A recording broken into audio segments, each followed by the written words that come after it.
Going back to the hearing program, Elder Bobo snoring.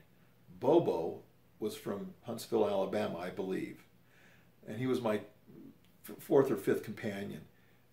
Elder Bobo, he would snore all night long like a chainsaw, and I would kind of kick his bed to wiggle him and make him turn over.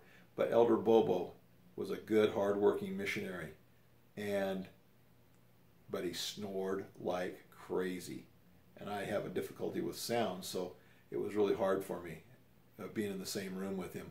But anyway, I told him about it. It didn't help much, but he did wiggle. When I'd wiggle him, he'd kind of roll over and try to stop his snoring for that moment.